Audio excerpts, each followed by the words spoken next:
Greetings and salutations, all you happy people. When we last left off, I was doing some Jedi training of some sort, so let's get that over with. Greetings, my young pupil. Hi. Your progress has been most remarkable so far. Thank you. Are you here to continue your training in the ways of the Jedi? Ah, yeah, why not? I'm ready to continue my training, because it's training that I must continue. Soon your apprenticeship will end, and you will be granted the title of Padawan, the lowest rank of those within the Jedi Order. Oh joy. Yet first you must prove yourself worthy How in do the traditions and customs of our Order, as handed down from master to pupil for 1,000 generations. You must successfully complete 3 tests before you earn your place among the Jedi. What's that then? What kind of tests are these? What is it? Tell me. These tests will see if you have truly mastered the training you have been given, both mental and physical. Okay. Upon completing these tests, you will pass from apprentice to Padawan and join in the ranks of the Jedi. First, I will test your knowledge of the Jedi Code. Ah, crap. These tenets must always guide your actions. In everything you do, you must always be conscious of their wisdom. You must prove you have a Jedi's understanding of the code. Return when you feel you are ready for this challenge. Okay. Well, I'm assuming I go to this thing or something. Okay. Blah, blah, blah, blah, blah. Okay, welcome, sentient. It is important for the peace and harmony of all beings that the many paths of the Jedi Order be understood.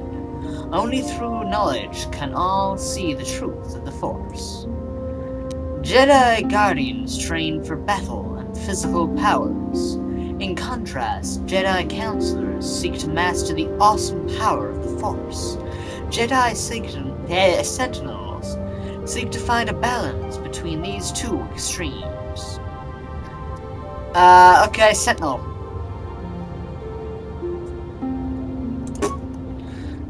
Ferret out deceit and injustice, bring them to the light. They strike the balance between the physical and mental display of the Jedi Order. Blah blah blah blah blah blah blah blah, blah stuff. Jedi immunity. What? Oh, okay, immune to fear. What does this do then? Battle against the forces of evil and the dark side. They focus on combat training and masterful use of the lightsaber. All that kind of stuff.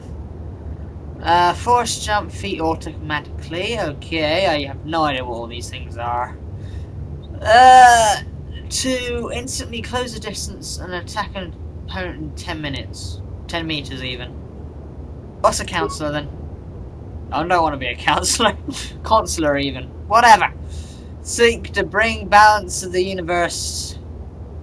They focus less on... Oh, I like physical combat. Mental discipline and all blah blah blah blah. Yeah.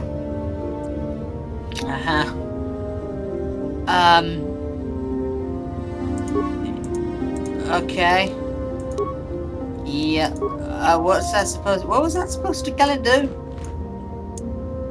That was just random. Okay. Hi, peoples over here. How you doing? Blast. If you have questions, you should direct them toward the Jedi Council members. Okay. Hi. Greetings, young apprentice. Hi. Have you come seeking knowledge of the past? Probably. Those who do not learn from history are doomed to repeat it. Or so they say. So As a chronicler of the Academy here on Dantooine, I feel it is my duty to share the history of our order with the newly initiated. Okay. Unfortunately, our recent history is one of tragedy and bloodshed. The Mandalorian Wars, That's the a fall lot of of Revan scenes. and Malak, the rise of the Sith. There are important lessons to be learned from these events, if we do not wish to repeat the mistakes of our past. Okay. I'm eager to learn, Master Dorak. Well, that's a weird name. Of course, I could not tell you the entire history of our order. The Jedi have existed for thousands upon thousands of years. We are as old as the Republic itself. Just a brief Instead, synopsis? I will begin 40 years ago with the War of Exar Kun. Or that. Like Malak and Revan, Exar Kun was a Jedi who fell to the dark side and led an army against the Jedi and the Republic. Okay. Exar Kun was defeated, but the war left both the Republic and our own order severely weakened. Right, okay. For 20 years, we struggled to rebuild, trying to erase the scars of the terrible conflict. Terrible conflict. Gotcha. What does this have to do with Revan and Malak? All things in time. You shall learn that history is an intricate weaving of many events. Right, okay. No one thing can be understood without the proper context. 20 years ago, the Mandalorians, aware that the Republic was in a weakened state, began conquering small worlds on the Outer Rim. Okay. They were careful to choose only planets outside the Republic's jurisdiction. After much debate, the Senate chose not to intervene. That was a bad choice, As long as the Mandalorians avoided planets that were members of the Republic itself, there would be no retaliation. Assholes. Yeah, they should have protected it, but we ended up in a war anyway. The Mandalorians stockpiled resources from their conquered worlds, preparing for a massive assault. Great. 7 years ago, they launched a simultaneous attack in 3 separate sectors of Republic space. The Senate had no choice but to retaliate with the entire Republic fleet. The Mandalorian Wars had begun. Oh dear. Did the Jedi join in?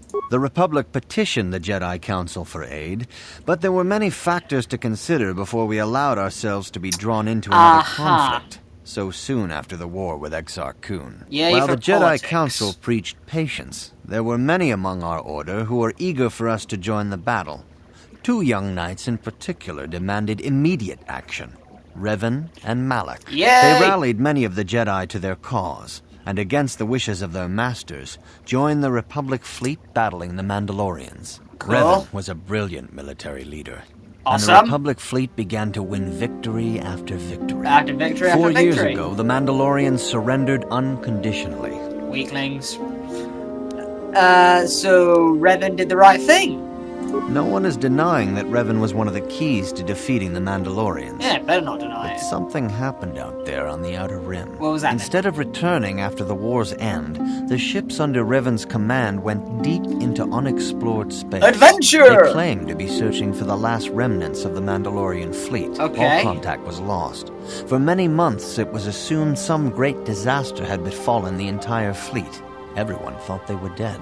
There were unsubstantiated rumors of Revan and Malak being seen on a number of different planets during these months. Scattered sightings that were never confirmed. Okay. Where did they disappear to? Perhaps they simply went far beyond the edges of Republic space. Maybe they found previously undiscovered hyperspace routes to the ends of the galaxy. They need routes for Nobody knows for hyperspace? certain. Why can't he 3 just years ago, go? Revan and Malak returned at the head of a massive invasion fleet. You know, apart from Revan crashing into had stars. assumed the title of Sith Lord. The hero had become a conqueror. Oh, okay. Conqueror.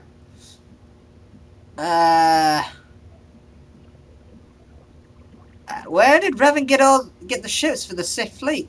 Some of the ships in the Sith fleet are those that were under Revan's command during the Mandalorian Wars. Yeah, where did he get the But other many stuff? more are of an alien design we've never seen before. The source of this massive fleet is one of the many things about the Sith we cannot explain. It seems impossible to have created it in such a short time, yet we cannot deny its existence. The source of the Sith soldiers is unfortunately much easier to understand. Okay. Initially, the bulk of the force were former Republic soldiers who had served under Revan. With each Obviously. conquest, thousands more flocked to join the invaders, swelling their numbers. Even many of our own order have betrayed us, lured by Sith promises of riches and power. Get on the winning side. So, what happened next? For 2 years, the Sith were all but invincible. Fortunately, Bastila and her battle meditation allowed the Republic to win a few key victories. Well, and honky kept the donkey for Sith her. from total triumph. In desperation, we set a trap for the Dark Lord. Bastila was with the strike team that tried to capture Revan, as you probably know. She was there at Revan's end. Okay. That was nearly a year ago. Making But sense things have now. not improved. Malak has stepped in and assumed the mantle of Dark Lord for himself. Though he's far from Revan's equal in strategy or tactics. Still, his Sauron. fleet Gotcha. continues to grow in both ships and soldiers. If we do not find some way to stop the Sith soon, Malak will overwhelm us with sheer numbers. And that would suck. Don't worry, I'll find a way to stop the Sith. Because I'm awesome like that. Your confidence is admirable, but you must guard against pride and arrogance. These lead to the dark side. Yeah, I'd be so Revan's dark side tale right now. shows us how even the greatest of Jedi can fall to the dark side. You must always be on guard against the evil that dwells within you. Think hard upon this lesson. Okay. Where are the Academy archives? This facility is a training academy. The archives here are restricted to those who have attained the rank of Master. Oh. We must protect overeager Padawans from being exposed to dangerous knowledge. The pursuit of knowledge is a noble goal, but there are some things that require the wisdom of a Master to truly understand. You should ponder the history of Revan. It contains many lessons you may need if we hope to defeat Malak and the Sith. Alright. I'll be going now. Stuff you. May the Force be with you. Yeah. Montage. Good for you. Alright then, I'll leave it there. Hasta luego, I'll be the same. Sayonara, arrivederci, vas vidania, au revoir. I hope you enjoyed this episode, and I'll see you again hopefully for the next one. See you later.